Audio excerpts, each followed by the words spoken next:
Students, this is video number 9 of semiconductors. और इसके अंदर हम वही टॉपिक जो हम पढ़ रहे थे ट्रांजिस्टर, उसी की करेक्टरिस्टिक्स के ऊपर बात करेंगे और उस करेक्टरिस्टिक्स को अंडरस्टैंड करके फिर देखेंगे कि इस ट्रांजिस्टर को हम कहाँ यूज़ किया जा सकता है। जैसे हमने डायोड की करेक्टरिस्टिक्स जब पढ़ी थी तो हमें पता चला था कि वो कब रिवर्स बायस में वो किस तरह से काम करता है, फॉरवर्ड बायस में किस तरह से काम करता है, और उसको यूज़ करके फिर हमने डायोड को एज वेरियस डिवाइसेस हमने यूज़ करना सीखा। सिमिलरली अब हम ट्रांजिस्टर की करेक्टरिस्टिक्स को अंडरस्टैंड करेंगे और इसको यूज़ करके फिर हम इन करेक्टरिस्टिक्स को देख के हम इसकी एप्लीकेशन पे बात करेंगे लेटर ऑन हम अपने वीडियो के अंदर या नेक्स्ट वीडियोस के अंदर। करेक्टरिस्टिक्स को ड्रॉ करने के लिए आपको ये सर्किट आपको आना चाहिए समझ पहले कि ये किस तरह से हम चल रहे हैं, इसके अंदर क्या क्या प्रोसेस है करेक्टरिस्टिक्स को ड्रॉ करने का। जो करेक्टरिस्टिक्स हमने ड्रॉ करने हैं वो हैं हमारे input characteristics and output characteristics. समझना है input characteristics and output characteristics. शक्ल से देखने में ये सर्किट डायग्राम हो सकता है आपको टफ लग रही हो, बट इसमें बहुत ज़्यादा सिंपल है अगर आपके बेसिक्स ट्रांजिस्टर को लेके बिल्कुल क्लियर हैं। आपको पहले इसके सिंबल को देखते ही पता चल जाना चाहिए, इसके सिंबल को देखते ही आपको पता चल जाना चाहिए कि एक्चुअली ये एक एनपीएन ट्रांजिस्टर है, कॉमन एमीटर कॉन्फ़िगरेशन में कनेक्टेड है। आपको दिखना चाहिए कॉमन एमीटर कॉन्फ़िगरेशन में कनेक्टेड है। मैंने आपको बताया था लास्ट वीडियो के अंदर कि हम सिर्फ कॉमन एमीटर कॉन्फ़िगरेशन को ही डिटेल में स्टडी करने वाले हैं। तो ये कॉमन एमीटर कॉन्फ़िगरेशन में कनेक्टेड है। हमने आपको मालूम है बड़े अच्छे से कि हम ट्रांजिस्टर के करेक्टरिस्टिक्स को या कोई भी हम इससे एप्लीकेशन जितनी भी पढ़ने वाले हैं उसके अंदर हम इसके बेस एमीटर जंक्शन को हम क्या करने वाले हैं, फॉरवर्ड बायस करने वाले हैं, और कलेक्टर एमीटर जंक्शन को हम रिवर्स बायस करने वाले हैं। उस पर आप ध्यान देना ज़रा किस तरह से। मैं आपको बताता हूँ ये डायग्राम कितनी इजी है आपको समझना, इसको प्लीज़ कॉम्प्लिकेट बिल्कुल भी नहीं करना। मैं आपको एक सिंगल कितनी इजीली मैं बता दूंगा, मैं आपको बताता हूँ किस तरह से हम ये प्रोसेस करेंगे। आप देखना ज़रा प्लीज़, इस डायग्राम को बनाने का आपको तरीका बता रहा हूँ, आप इसको समझना पहले, ठीक है।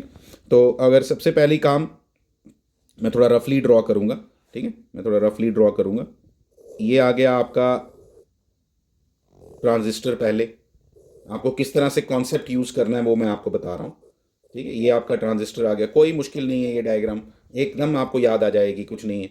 एमीटर आपको दिखाई दे रहा है, कलेक्टर आपको दिखाई दे रहा है, बेस आपको दिखाई दे रहा है। एनपीएन ट्रांजिस्टर है, कैसे पता चला? क्योंकि एरो बाहर की तरफ है, क्योंकि एमीटर का एरो जो है वो बाहर की तरफ है, इसलिए ये एक कॉमन ये एक एनपीएन ट्रांजिस्टर है। एनपीएन ट्रांजिस्टर होने की वजह से एनपीएन ट्रांजिस्टर होने की वजह से हम क्या लिखेंगे यहाँ, ये भी एन हो गया, ये भी एन हो गया, ये आपका पी हो गया, ठीक है। ये क्यों लिखना जरूरी हो जाता है मुझे एनपीएन? क्योंकि मैं रटा नहीं मारना चाहता, मैं डायरेक्टली यहाँ पे इधर बैटरीज यूज़ करना चाहता हूँ। मैं फॉरवर्ड बायस कर रहा हूँ, किसको देखना किस तरह से करेंगे।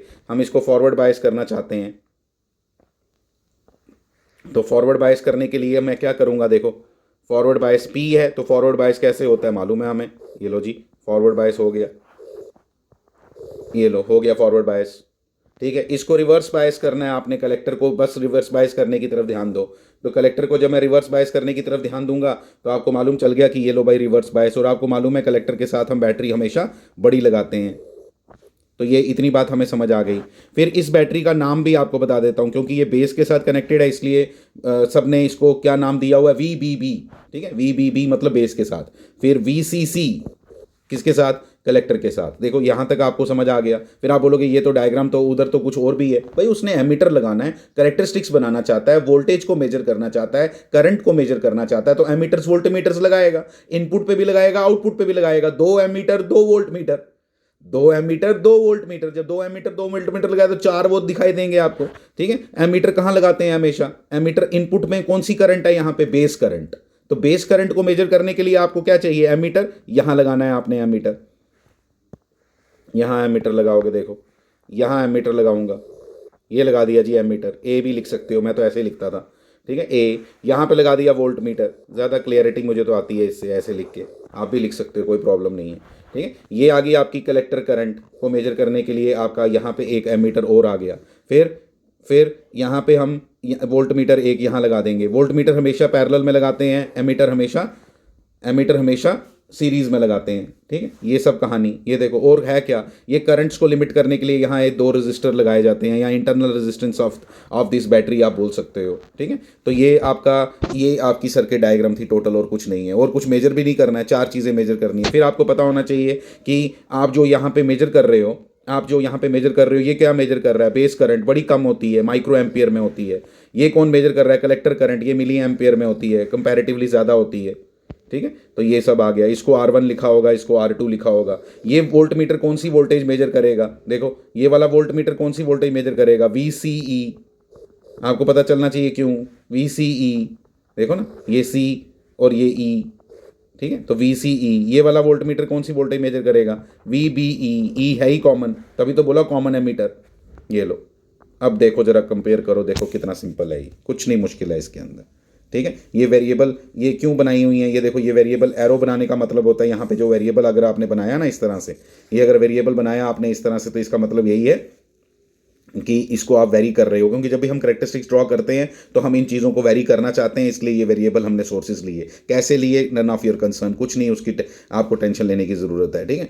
बाकी इसमें कुछ नहीं। अच्छा, आपको मालूम है कलेक्टर की करंट्स और ये सब करंट्स किस तरह से फ्लो करती हैं, करंट्स किस तरह से फ्लो करती हैं वो आपको समझ, ये देखो, ये आ गई आपकी एमीटर करंट, ये आपकी जो यहाँ बनाई है ये एमीटर करंट इस तरह से, ठीक है। फिर उसके बाद ये आ गई आपकी बेस करंट, ये आ गई आपकी बेस करंट IB, ठीक है। ये आ गई आपकी IC, तो IE is equal to IB plus IC। वैसे भी IE अगर आप याद करो जो हमारा कॉन्सेप्ट था, तो एमीटर से करंट निकलती थी और दो जगह जाती थी। अगर आप यहाँ से देख लो तो आपको करंट्स की डायरेक्शंस का भी पता चल जाएगा, ठीक है। करंट की डायरेक्ट एरो से आपको पता चल जाता है एमीटर, इसीलिए बनाया एरो यहाँ पे कि आपको इजी हो जाए एमीटर की करंट बनाना, आपको कोई होल और इलेक्ट्रॉन को याद करने की ज़रूरत ना पड़े, ठीक है। तो ये सब अब ऐसे बना दिया। अल्टीमेटली इसके अकॉर्डिंग अब current flows from higher potential to lower potential, इसलिए प्लस माइनस ऐसे, बस ये ध्यान देना है। इसका कुछ नहीं, इसका ऊपर पॉजिटिव नीचे नेगेटिव ऐसे करके रखना है, ठीक है। तो यहाँ पे भी ऊपर पॉजिटिव नीचे नेगेटिव,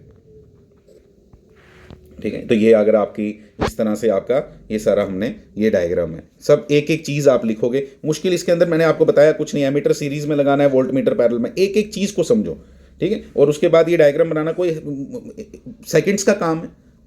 और मैं आपको बता दूं बहुत इंपॉर्टेंस है इस डायग्राम की। सबसे पहली नज़र ही पिक्चर पे पड़ती है एग्जामिनर की। जिस समय उसने इस डायग्राम को देखा और आपने कोई मिस्टेक की हुई है, जो याद करके आता है ना उससे एक्चुअली कोई ना कोई मिस्टेक हो जाती है नॉर्मली, ठीक है। मैं नहीं कह रहा कि हमेशा ही होती है, लेकिन जो नॉर्मली याद करके आते हैं ना, वो इधर माइक्रो और इधर मिली का चक्कर पड़ जाएगा उसको। लेकिन हमें जब कॉन्सेप्ट पता है कि ये माइक्रो और मिली क्यों लिखा, तुम कभी भूल ही नहीं सकते।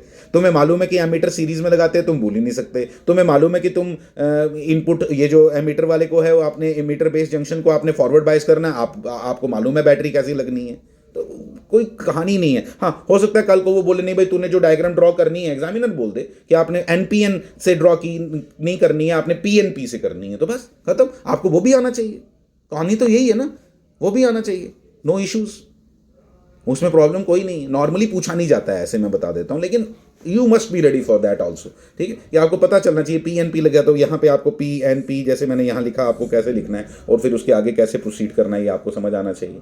तो पहली बात तो हमें ये क्लियर होगी कि हम यहाँ पे ये सर्किट डायग्राम कैसे बनाई है। फिर मैं बात करने लगा हूँ कि अगर ट्रांजिस्टर कैरेक्टरिस्टिक्स को लेके अगर मैं बात कर ही रहा हूँ, ट्रांजिस्टर कैरेक्टरिस्टिक्स को अगर लेके बात कर रहा हूं, तो मैंने यहां पे कौन से कैरेक्टरिस्टिक्स ड्रॉ करने हैं उसके बारे में जरा बात करते हैं कि इनपुट कैरेक्टरिस्टिक्स का क्या मतलब हुआ और आउटपुट कैरेक्टरिस्टिक्स का क्या मतलब हुआ। किस किस कैरेक्टरिस्टिक्स का मतलब बेसिकली ग्राफ होता है, ठीक है। जब मैं ग्राफ की बात कर रहा हूं तो मेरे को किसके और किसके बीच में मुझे ग्राफ ड्रॉ करना है, मुझे उसके ऊपर बात करनी है, ठीक है। तो अभी देखते हैं। अब हम एक चीज़ पे बात करेंगे यहाँ की इनपुट कैरेक्टरिस्टिक्स मतलब किसके किसके बीच में ग्राफ ड्रॉ करना है, और आउटपुट कैरेक्टरिस्टिक्स मतलब किसके किसके बीच में ग्राफ करना है। पहले आपको यही एक्सप्लेन करना है एग्जाम के अंदर, पेपर के अंदर, कि ये इनपुट कैरेक्टरिस्टिक्स लिखते हैं पहले, ठीक है। इनपुट कैरेक्टरिस्टिक्स, और कोई याद नहीं करेंगे, मैं आपको समझाऊंगा कि क्या करना चाहते हैं और क्या उसको अचीव करेंगे, किस तरह से हम इनपुट कैरेक्टरिस्टिक्स ड्रॉ कर रहे हैं। इनपुट कैरेक्टरिस्टिक्स के टाइम पे आपने बोलना है कि इनपुट VI कैरेक्टरिस्टिक्स होते हैं हमेशा। कैरेक्टरिस्टिक्स जब भी हम ड्रॉ करेंगे यहां पे VI कैरेक्टरिस्टिक्स होंगे। इनपुट में कौन सी वोल्टेज और कौन सी करंट है, पहले ये बताओ। इनपुट में कौन सी करंट और कौन सी वोल्टेज है, उसके बीच का ग्राफ, यानी कि IB वर्सेस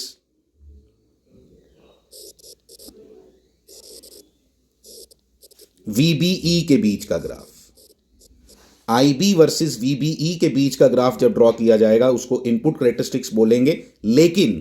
लेकिन as you want to study the input side only, आप चाहते हो कि आउटपुट के अंदर कोई वेरिएशंस करके, मतलब इस वोल्टेज को चेंज करके आप कोई पंगे ना कर पाओ, इसलिए कि आप फिर जज नहीं कर पाओगे ना। अगर यहां पे चेंजेस करते जाओगे, वहां पे भी चेंजेस करते जाओगे, इनपुट पे भी चेंज कर रहे हो, आउटपुट पे भी चेंज कर रहे हो और आईबी को देख रहे हो, तो फिर आप गेस नहीं कर पाओगे कि अल्टीमेटली ये कैरेक्टरिस्टिक्स क्या बोल रहे हैं।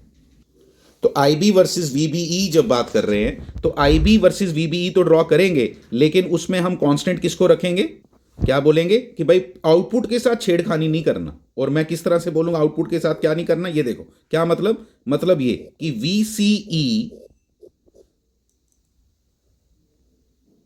टू बी केप्ट कांस्टेंट,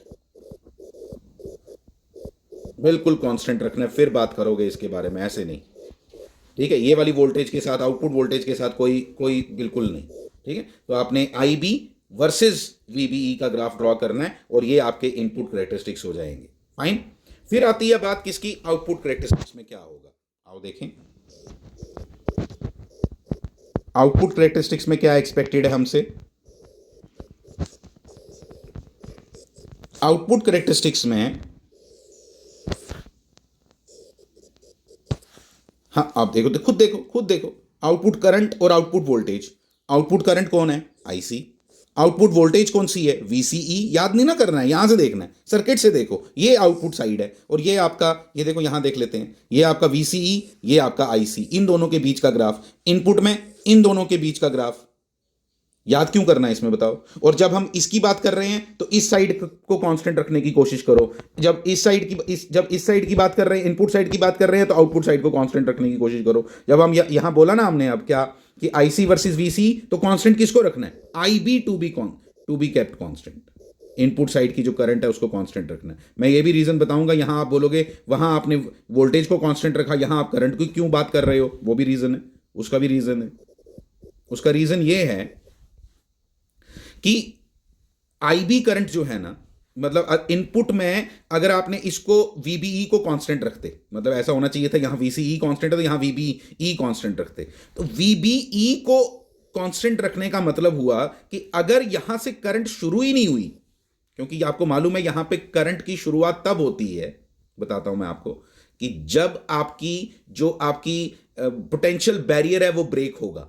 आपने फॉरवर्ड बायस किया है ना यहां पे एमीटर बेस जंक्शन को, अगर ये फॉरवर्ड बायस होगा तो करंट इनिशिएट होगी, तो आउटपुट पे कुछ दिखाई देगा ना। मान लो इनपुट से कोई करंट ही नहीं जा रही और तुमने कहीं वीबीई को कांस्टेंट रख दिया, कहां पे, less than that barrier potential voltage, जैसे सिलिकॉन के केस में 0.7 वोल्ट, और अगर आपने 0.7 वोल्ट से नीचे उसको कांस्टेंट रख दिया और आप वेरिएशन देख रहे हो आउटपुट पे, तो आउटपुट पे तो कुछ दिखाई देगा ही नहीं, क्योंकि आईबी करंट ही नहीं बनी होगी अभी तक, क्योंकि अभी तो पोटेंशियल टूटा ही नहीं फॉरवर्ड बायस का। पहले वीबीई वाला जंक्शन टूटेगा तो जाके आपको कुछ वहां दिखाई देगा ना। तो इसलिए उसने बोला कि भाई करंट को कांस्टेंट देख ले, करंट पहले बना ले और उसको कांस्टेंट रख ले, करंट पहले बना लो और फिर उसको कांस्टेंट रख लो। इसलिए कांस्टेंट करंट को देखते जाओ, आप वोल्टेज को मत देखो, क्योंकि वोल्टेज को देख के आप गलती कर सकते हो। क्या गलती हो सकती है वोल्टेज को देख के, कि कहीं वोल्टेज उतनी कम ना हो कि आईबी बना ही ना हो। तो इसलिए यहां पे आउटपुट साइड में जब हम कैरेक्टरिस्टिक्स ड्रॉ करते हैं तो हम किसके ऊपर फोकस करते हैं, मेजॉरिटी हम फोकस करते हैं आईबी को कांस्टेंट रखते हैं। इनपुट साइड की करंट बने, इंपॉर्टेंट ये होता है पहले इनपुट पे करंट होगी तो आउटपुट दिखाई देगा, पहली बात। दूसरी बात, जब उसको कांस्टेंट तो लेकिन उसको रखना कांस्टेंट है, कुछ करंट बना लो अपनी मर्जी की, फिर उसको क्या रखो, उसको कांस्टेंट रखो। ये कहानी यहां पे है सारी, किसको लेके, करेक्टरिस्टिक्स के इनपुट और आउटपुट करेक्टरिस्टिक्स को लेके। अब मैं इसके करेक्टरिस्टिक्स के बारे में आपको बताऊं। इनपुट करेक्टरिस्टिक्स की जब आप बात कर रहे हो, इनपुट करेक्टरिस्टिक्स की जब आप बात कर रहे हो, तो ये देखो इनपुट करेक्टरिस्टिक्स की जब बात कर रहे हो तो क्या है, देखो मैं इसको ऐसे बना के दिखाता हूं।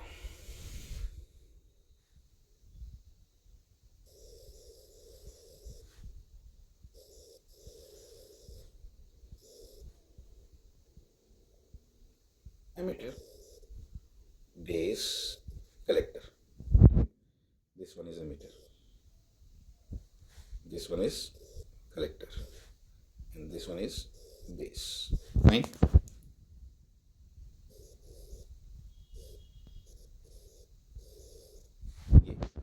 ये आपकी वोल्टेज, इसको कर दिया फॉरवर्ड बायस। ये आपका एन है, ये आपका पी है, ये आपका एन है जो अभी हम स्टडी कर रहे हैं। ये आपका एमीटर है, पता है आपको, मैं नहीं लिख रहा है एमीटर वगैरह, ठीक है, एमीटर वगैरह नहीं लिख रहा।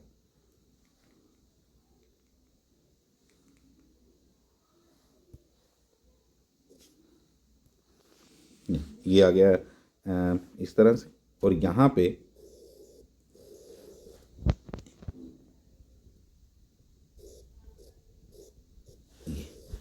ये आपका इस तरह से भी देखा जा सकता है। इसी चीज़ को देखो, ये भी आपको आना चाहिए समझ, ठीक है। यही हमने कॉमन एमीटर बनाया, इस बार सिंबॉलिकली नहीं बनाया, उस बार मैंने लेयर्स दिखा के आपको बताया, ठीक है। अब यहाँ से देख के क्या बताना है मुझे कि मैंने इस साइड को तो कांस्टेंट रखा है। आपको मालूम है यहाँ से जो वोल्टेज आप लगा रहे हो, आप ये आपकी करंट आई बी है, ये करंट आपकी आई बी है। यहाँ से जो करंट निकलेगी वो आपकी आई ई है, ठीक है। इलेक्ट्रॉन्स यहाँ से यहाँ एंटर करते हैं ना, तो इलेक्ट्रॉन से हमेशा उल्टी होती है आपकी आई करंट, यहाँ से दिखती है ना करंट, ठीक है। अब ये आपकी आईसी, ये आपकी आईसी, क्योंकि इलेक्ट्रॉन यहाँ से बाहर निकल रहे हैं इसलिए एक आईसी करंट इधर, ये अब बताने की ज़रूरत नहीं है, अब आपको पता होना चाहिए ये सब। अब मैं क्या बात कर रहा था यहाँ पे कि आप देखोगे इसको, इस मतलब इस जंक्शन को आपने, ये रिवर्स बायस्ड है, रिवर्स बायस्ड है, लेकिन यहाँ पे एक एक पर्टिकुलर वोल्टेज पे आपने इसको कांस्टेंट रखा हुआ, वीसीई को आपने, ये वाली बैटरी को आपने कांस्टेंट रखा हुआ है। यहाँ पे आप कुछ भी एक पर्टिकुलर वोल्टेज रखी हुई है जिसको आप चेंज नहीं कर रहे, लेट इट बी 5 वोल्ट आपने रखा है और उसको आप चेंज नहीं कर रहे हो। तो यहाँ पे एक रिवर्स बायस मेंटेन्ड है, एक बिग डिप्लीशन लेयर यहाँ पे बनी हुई है। इलेक्ट्रॉन्स यहाँ से बेस में एंटर करेंगे, लेकिन बेस में एंटर करने टाइम अब आपका मतलब आप सिर्फ किसके साथ यहां पे वेरिएशन किसकी ला रहे हो, आप वेरिएशन किसकी ला रहे हो, इस बैटरी की। इस बैटरी को चेंज करके अल्टीमेटली क्या होगा, ये एक डायोड जैसा है, आप ध्यान से देखना प्लीज, ये एक डायोड बना, पीएन जंक्शन डायोड, क्योंकि इसकी वोल्टेज को तो आप चेंज कर नहीं रहे, रिवर्स बायस को, ठीक है। पहले ट्रांजिस्टर का एक्शन जो मैंने आपको बताया हुआ है वो आपको आना चाहिए, तभी जाके ये बातें आपको पूरी की पूरी क्लियर होंगी, ऐसे बात समझ नहीं आएगी, ये मैं आपको पहले ही बता देता हूँ, ठीक है। तो पहली बात ये समझनी है इसमें कि आपका फॉरवर्ड बायस है, आपका कौन सा, बेस एमीटर जंक्शन, यहाँ पे आपका फॉरवर्ड बायस है। फॉरवर्ड बायस होने की वजह से फॉरवर्ड बायस है, रिवर्स बायस जो, लेकिन जो रिवर्स बायस है उसमें आप चेंजेस नहीं कर रहे हो, वहाँ पे आपको बोला है कि आप सिर्फ इनपुट साइड की बैटरी में चेंजेस ला रहे हो, अब आउटपुट साइड की बैटरी को आपने बिल्कुल कांस्टेंट रखा हुआ है, ठीक है। इसलिए यहाँ पे जो डिप्लीशन लेयर बनी होगी, जितनी भी मोटी बनी होगी, जितना भी यहाँ पे पोटेंशियल बैरियर होगा, वो आप चेंज नहीं कर रहे हो। तो फिर आप स्टडी किसको कर रहे हो, आप सिर्फ इस फॉरवर्ड बायस जंक्शन को स्टडी कर रहे हो। दैट मीन्स कि इसके कैरेक्टरिस्टिक्स बिल्कुल किसकी तरह आएंगे, इसके कैरेक्टरिस्टिक्स बिल्कुल डायोड की तरह आएंगे। चेंज किसको कर रहे हो, वोल्टेज को। चेक किसको कर रहे हो, करंट को। क्या होगा इसके कैरेक्टरिस्टिक्स, देखो मैं इस तरह से बना रहा हूं, आप समझना। आपको याद आया ये किसके कैरेक्टरिस्टिक्स हैं, ये फॉरवर्ड बायस के कैरेक्टरिस्टिक्स हैं, जो डायोड के फॉरवर्ड बायस के थे। ये यहां तक करंट जीरो क्यों होती है, आप याद करो, क्योंकि वो जो 0.7 वोल्ट का पोटेंशियल बैरियर है उसको तोड़ना पड़ेगा पहले। फॉरवर्ड बायस जब आपने किया होता है तो आपको मालूम है कि आपने उस पोटेंशियल बैरियर के अगेंस्ट अपनी बैटरी लगाई होती है, तो वो पोटेंशियल बैरियर टूटने में थोड़ा टाइम लगता है। मान लो ये 0.7 वोल्ट पे टूटा, इसको नी वोल्टेज भी बोलते हैं, नी वोल्टेज भी बोलते हैं, यहाँ से मुड़ता है ना ये, इसलिए इसको नी वोल्टेज भी बोलते हैं, KNEE, नी वोल्टेज, ठीक है। तो ये यहाँ से, और ये बिल्कुल डायोड जैसे कैरेक्टरिस्टिक्स आए। यहाँ पे किसको कांस्टेंट रखा हुआ है, VCE को कांस्टेंट रखा हुआ है, लेट इट बी 10 वोल्ट, ठीक है। मैं वो आपको डायग्राम्स अभी दिखाऊंगा। तो ये आपके इनपुट कैरेक्टरिस्टिक्स हो गए। इसमें और बात करने वाली बात, एक चीज़ और बताता हूँ कि एक चीज़ क्या, कि इसमें अगर VCE की वैल्यू कोई 10 वोल्ट की जगह 5 वोल्ट रख दे, 15 वोल्ट रख दे, तो इसमें कोई बात, ये देखो नी वोल्टेज तो उतनी रहेगी, ये मतलब ये वाली जो पोटेंशियल बैरियर है ये तो उतना ही रहेगा, तो थोड़ी थोड़ी चेंजेस आती हैं, ऐसे आएगा। मतलब जो 5 वोल्ट के लिए बनाएगा उसका थोड़ा इधर होगा, 15 वोल्ट वाले का मतलब ये वेरिएशन मिल जाएगी उसको 3 कर्व्स में, ठीक है, जब वो ऐसा होगा। लेकिन वो बहुत पास रहता है, इसलिए जब इनपुट कैरेक्टरिस्टिक्स ड्रॉ किए जाते हैं तो बुक्स ने लिखा है, एनसीईआरटी की बुक में लिखा है ये बात क्लियरली, आपने इस बात पे बड़ा खास ध्यान देना है। उसने लिखा है कि आप VCE की वोल्टेज को अगर मतलब कांस्टेंट रखना है, ये मालूम है मुझे कांस्टेंट रखना है, लेकिन कांस्टेंट वैल्यू भी तो कोई होगी। मैं कांस्टेंट रख रहा हूं 10 वोल्ट पे, कोई और एक्सपेरिमेंट कर रहा है वो रख रहा है 5 वोल्ट पे, कोई और एक्सपेरिमेंट कर रहा है वो रख रहा है 10 वोल्ट 15 वोल्ट पे। तो हम तीनों के बीच का जो आंसर्स आएंगे ना, हमारे जो कैरेक्टरिस्टिक्स आएंगे ना, उनमें खास वेरिएशन नहीं आती। इसलिए आपको जो डायग्राम मैं अभी दूंगा ना, जो बुक की डायग्राम है, उसके अंदर सिर्फ एक ही कर्व बनाया गया है, और ये स्टेटमेंट आप लिखोगे जो मैंने अभी बोली आपको, ठीक है। मैं आपको डायग्राम दिखा देता हूँ। देखो इस डायग्राम को ध्यान से देखो, इसको देख के क्या पता चल रहा है, ये देखो कहाँ पे 0.6 पे लगभग इसने वो बनाया नी वोल्टेज, मतलब पोटेंशियल बैरियर यहाँ टूटा। इससे पहले कोई करंट नहीं, इससे पहले कोई आई बी नहीं। यही मैंने आपको आउटपुट पे भी समझाया कि आई बी को क्यों उसने लिखा कांस्टेंट, उसने क्यों नहीं लिखा वीबीई को कांस्टेंट रखो, क्योंकि इससे पहले तो करंट ही नहीं बनती, और इससे पहले आउटपुट कैसे आएगा। जब इलेक्ट्रॉन ही नहीं जाएंगे कलेक्टर के अंदर तो आउटपुट कैसे आएगा, इसलिए उसने आई बी को लेके बात की है। मैं कंफ्यूज था इस चीज़ को लेके, ये सोचना था मुझे कि भाई ये क्यों हो रहा है, ऐसा क्यों लिखा है उसने। वहां पे वोल्टेज लिखता है, यहाँ पे करंट क्यों लिखता है, ये वाली बात कर रहा हूं मैं आपसे। यहाँ वोल्टेज कांस्टेंट रखने के लिए बोलता है, हाँ इतना पता चल गया कि आउटपुट को कांस्टेंट रखना था, यहाँ इनपुट साइड को कांस्टेंट रखना था, इतनी बात हमें पता चल गई। लेकिन यहाँ करंट क्यों और यहाँ वोल्टेज क्यों, क्योंकि करंट भी तो वोल्टेज के कारण ही आती है अल्टीमेटली, तो फिर वहां वोल्टेज और यहाँ करंट क्यों लिखा है, दिस इज द रीजन जो मैंने आपको एक्सप्लेन किया। अब यहाँ पे ये आपको बात समझ आ रही है, ठीक है। तो ये इसके कैरेक्टरिस्टिक्स बने, मैंने आपको बोला कि एक ही ग्राफ क्यों बनाया। अब जब हम आउटपुट बनाएंगे वहां एक ग्राफ नहीं, वहां एक कर्व नहीं होगा। मतलब यहाँ पे आपने 10 वोल्ट के लिए ये पर्टिकुलर बनाया, और 5 वोल्ट और 15 वोल्ट वाला कहाँ है, तो 5 वोल्ट और 15 वोल्ट वाला आपने क्या बोलना, नी वोल्टेज तो चेंज नहीं होनी, वो भी यहीं पे हो गए कहीं पे, दोनों कर्व्स इधर ही पास में ही होंगे, इधर ऐसे, तो उनमें खास वेरिएशन नहीं आती। इसलिए उसने बोला कि उसको आप क्या कर सकते हो, इग्नोर कर सकते हो, और आप एक ही कर्व इनपुट कैरेक्टरिस्टिक्स में दिखा सकते हो। और क्या चीज़ें देखने वाली हैं यहाँ, ये देखो माइक्रो पे ध्यान दो, एग्जामिनर जो ध्यान देगा, ये वैल्यूज़ कुछ भी देख सकते हो आप रैंडमली, कोई प्रॉब्लम नहीं है। यहाँ पे ये जो दिखाया हुआ है ये बड़ा इंटरेस्टिंग दिखाया है, वैल्यूज़ के साथ अगर आप ड्रॉ करो तो नथिंग लाइक दैट। यहाँ पे वोल्ट्स में बात हो रही है, मिली वोल्ट्स में नहीं है, ये वोल्ट्स में है, ये माइक्रो में है। तो ये एक्सपेरिमेंटल डेटाज हैं, बड़े अच्छे से इन सब चीज़ों को लिखो, आपको आपकी अंडरस्टैंडिंग प्रॉपर होनी चाहिए। तो डायग्राम ये ड्रॉ करनी है आपने पेपर में, ठीक है। तभी मैंने ये पिक्स आपके लिए रखी होती हैं कि आप इनको अच्छे से वहाँ पे यूटिलाइज कर सको। इन आउटपुट करेक्टरिस्टिक्स को अगर हम ध्यान से देखें ना, तो इसके अंदर सबसे खास चीज़ क्या दिखाई देती है, देखना ज़रा ध्यान से, इस रीजन पे ज़रा बात करेंगे। आप ज़रा इस डायग्राम पे बात करो ज़रा, अभी जो हम ये वाली देख रहे हैं, यहाँ पे आपको एक चीज़ दिख रही है कि जो आपकी ये वाली बैटरी है ना, ये वाली बैटरी VCC, ये वाली बैटरी और ये वाली बैटरी को ज़रा ध्यान से देखना। ये वाली बैटरी जो है वो इसको फॉरवर्ड बायस कर रही है, ठीक है ना, और ये वाली बैटरी भी इसको फॉरवर्ड बायस कर रही है, ये वाली बैटरी भी इसको फॉरवर्ड बायस कर रही है, ये वाली बैटरी भी इसको फॉरवर्ड बायस कर रही है। और अल्टीमेटली जिस समय ये बैटरी जो VCC है ये ग्रेटर देन होगी किससे, ये वाली बैटरी BBB से, rather we should write VCE जब ग्रेटर देन होगा किससे, VBE से, उस समय ध्यान देना प्लीज, उस समय एक्चुअली ये रिवर्स बायस होता है। उससे पहले क्या होता है, फॉरवर्ड बायस। उससे पहले ये क्या होता है, फॉरवर्ड बायस। इसलिए अब आपको क्या ध्यान देना है यहां पे, कि जिस समय आपका ये जो वोल्टेज आपको दिखाई दे रही है, आप कैरेक्टरिस्टिक्स को ध्यान से देखोगे जरा ध्यान से,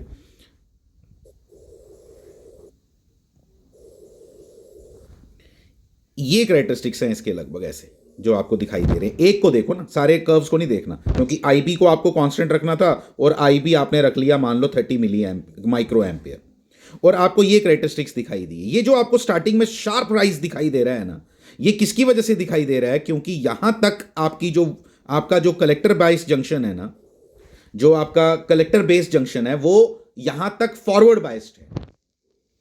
क्योंकि जब तक ये वोल्टेज, दूसरी वाली वोल्टेज, ये वाली, ये जब तक इससे ज्यादा नहीं होती तब तक वो रिवर्स बायस हो ही नहीं पाएगा, क्योंकि ये वाला जंक्शन उसको क्या करने की कोशिश कर रहा है, बेस को फॉरवर्ड बायस, ये वाला जंक्शन क्या करने की कोशिश कर रहा है, रिवर्स बायस। तो जब ये बढ़ेगा, VCC बढ़ेगा किससे, VBB से, उस समय ये आपका क्या हो जाएगा, फॉरवर्ड बायस। इसलिए तब तक ये फॉरवर्ड बायस होने के कारण ये ज्यादा करंट, एकदम शार्प राइज होता है करंट का, यहां पे किस करंट का, IC करंट का। लेकिन जिस समय, एक बात समझनी है आपने, जिस समय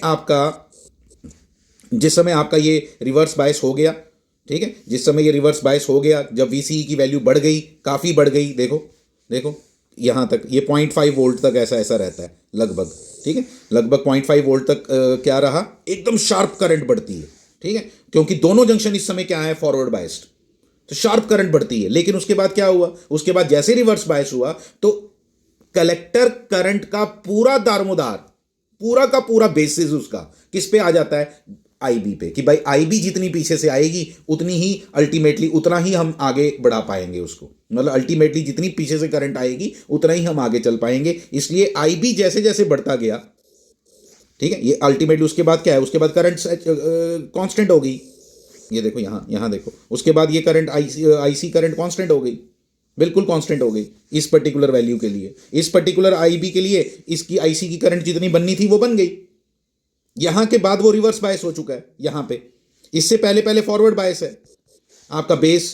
कौन फॉरवर्ड बायस है, base collector junction is forward biased here, इससे पीछे पीछे यहां तक इसीलिए इस रीजन को ना आपको बताने की जरूरत नहीं है वैसे, लेकिन अभी मैं बाद में बताऊंगा। ये जो रीजन है ना, इसको क्या बोलते हैं, ये आपका कट ऑफ रीजन है, this is called cut off reason,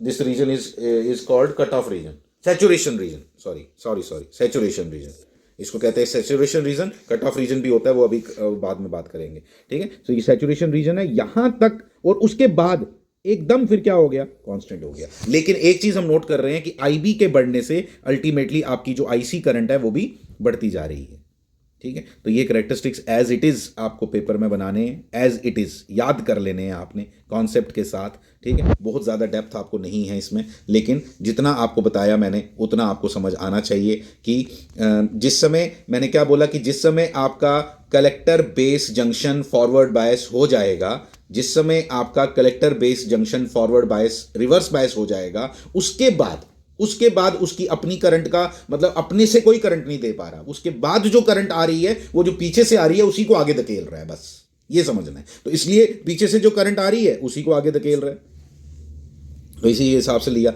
ये एक एक चीज़ आपने याद कर लेनी है। आईसी करंट हमेशा मिली एम्पेयर में होती है, ये आपकी हमेशा इसमें है माइक्रो एम्पेयर्स में, ये ध्यान देना है आपने, ठीक है। तो ये इस तरह से था। उसके बाद ये आपके टोटल करेक्टरिस्टिक्स हैं जो हमने इस वीडियो के अंदर स्टडी किए। This is the transistor characteristics जो हमने पढ़ने थे, ठीक है। तो इस वीडियो को मैं यहीं क्लोज कर रहा हूँ, ठीक है। This is enough for the day, thank you.